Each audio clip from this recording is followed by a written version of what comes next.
こんにちは、ホロロです。時をかけるな恋人たち第1話を視聴しました。しっかり SF に絡めた謎が残るいい第1話だったのではないでしょうか。まずは未視聴の方でもわかる30秒でわかるあらすじ。本作はタイムトラベルと恋愛を掛け合わせたコメディタッチなドラマです。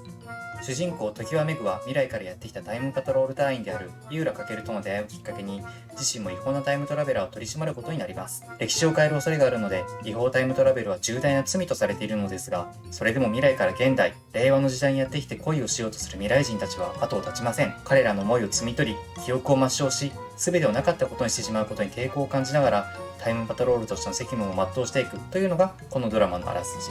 主演は永山瑛太さんと吉岡里帆さんということで一線で活躍する豪華な2人。しかし1話あたりの放送時間が23分ということでめちゃくちゃ短いです。めっちゃ手軽に見られます。 TVer では見逃し配信がされています。今ならまだ追いつけますので、本動画を見て気になった方はぜひ一緒に追っていきましょう。1話を見たらこの動画に戻ってきてくださいね。本動画の後半では1話で浮かび上がった謎や伏線をまとめて考察しています。完全に見逃してしまっている方は FOD か Unext をチェックしてください。初めての利用だと無料期間があるのでぜひお試しください。概要欄にリンクを貼っておきます。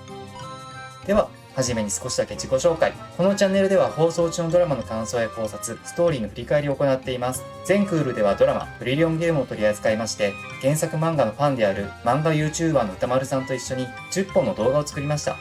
トリリオンゲームを視聴済みの方、目黒蓮さん、佐野隼太さんのファンの方にぜひご覧いただきたいです。コンクールでは、フェルマーの料理と、その他に30分のドラマをもう1本取り上げる予定です。その候補の一つとして、今回は、時をかけるな恋人たち第1話を掘り下げます。実は僕、結構 SF 作品を見て読んできた人、本作も楽しみながら考察をしていきたいと思います。X でも活動しています。ドラマや映画についていろんな人とお話ししたいので、ぜひフォローしてくださいね。それでは、本編の振り返りを行っていきましょう。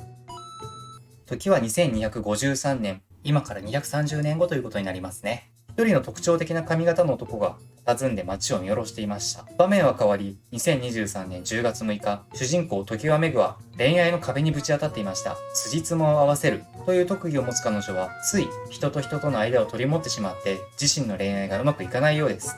恋に落ちたい。公園のベンチに座り、そう独り言した彼女は、次の瞬間、文字通り、ベンチごと落下し、そしてタイムパトロールの基地にいました。そこにはタイムパトロールの隊員たちが4人。その中の1人、カケルは、メグの姿を見て、やっと会えた、と言います。タイムパトロールは、メグの辻褄を合わせる、という特技に注目し、この時代のコーディネーターに最適であると評し、スカウトを試みます。カケルは英語混じりの気持ち悪い話術で、メグにアプローチを試みますが、メグは逃げ出してしまいます。あまりにも急展開、なかなか受け入れられる話ではないですよね。メタ的な視点で見ると尺が23分しかないせいでとてもスピーディーに話が展開していきます。翌日、なぜかまた公園のベンチに戻ってしまったメグ。再びベンチごと落とされ、タイムパトロールの面々と再会します。詳しく話を聞くと、未来の世界からタイムトラベルで令和の時代にやってきて、過去の改変を試みる悪質なタイムトラベラーが後を絶たないようです。それを取り締まるのがタイムパトロールの役目で、メグに協力を要請したいとのことでした。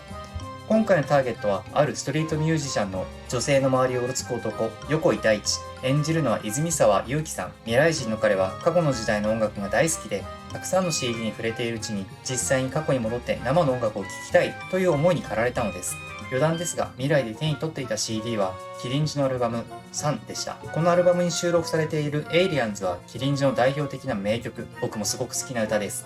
一筋縄にはいかない恋、どこか遠くにいる意中の相手を歌った楽曲で、なんだか今回のストーリーを示唆しているようですね。そこで出会ったのがストリートミュージシャンの綿谷潤。演じるのが吉沢佳代子さん。本職のシンガーソングライターさんで、とても歌がお上手でした。彼は彼女の奏でる音楽に魅せられ、いつしかその活動の手伝いをするようになっていました。そして二人の間には恋の感情が芽生えつつありました。半ば拉致するように大地を連れ去ったタイムパトロール。悪気はなかった。最後に彼女の初ワンマンライブに参加したい。と懇願されます。それを聞いたカケルとメグは他の隊員の反対を押し切り、その願いを聞き届けることにしました。そして横にとって最後のライブ。彼女が最後に奏でた歌のタイトルはゼリーの恋人。ゼリーは大地の大好物。彼女は思いを寄せるようになった彼に向けて歌を作っていたのでした。実は両思いだった二人。しかし未来人と現代人の恋愛は過去の改変にあたるのでご法度です。二人は記憶を消去されることになりました。記憶を消されても忘れないからというセリフが印象的でしたね。きっと二人は時代を超えて魂で繋がり続けるのでしょう。事実、エンディングでは未来に残らなかったはずの彼女の CD が存在しているシーンが映されました。これ過去が改変されているとしか思えないのですが、どういうことでしょうか。メグはタイムパトロールを続けてみると言います。最後の二人の別れに納得ができず、自分なりの決着のつけ方を模索したいようです。そしてかける。彼はもともと自分とメグが恋人同士だったことを打ち明けます。カケルとの非恋の末、メグ自身が一度記憶を消去された経験があったのです。未来人という立場でも記憶を抹消された大地、抹消されずメグのことを記憶していたカケル、同じ立場でも境遇が違うこの二人、これも謎ですね。カケルが打ち明ける少し前、カケルの声でメグの名前が呼ばれました。しかし、当のカケルにはメグのことを呼んだ覚えがありません。その後、カケルとメグを影から見守るカケルとメグの姿が映されます。おそらくもう一組の二人は未来からやってきたカケルとメグなのでしょう。バックトゥーザフューチャーを思わせる展開ですね。しかしこれは過去の改変にあたります。わざわざ現代のカケルのふりをして声をかけ、カケルとメグの会話の機会を作った未来の二人。ここで声をかけることが未来にとって重要なイベントということなのでしょう。それが未来の世界のために必要なことなのか、それともあくまで恋人たちの利己的な暴走なのか、他でもないタイムパトロールのカケルが過去の改変に手を染めた以上、後者の可能性も大いにあります。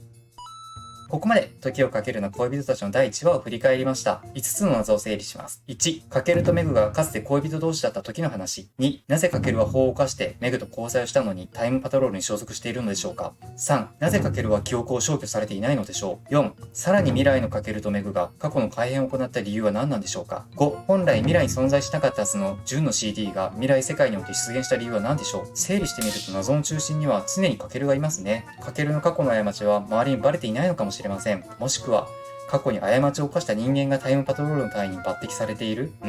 どちらであっても意外と闇の深い物語になりそうです。ただの恋愛コメディだけでなく SF を基盤にした骨太な話になっていくと見応えがありそうですね。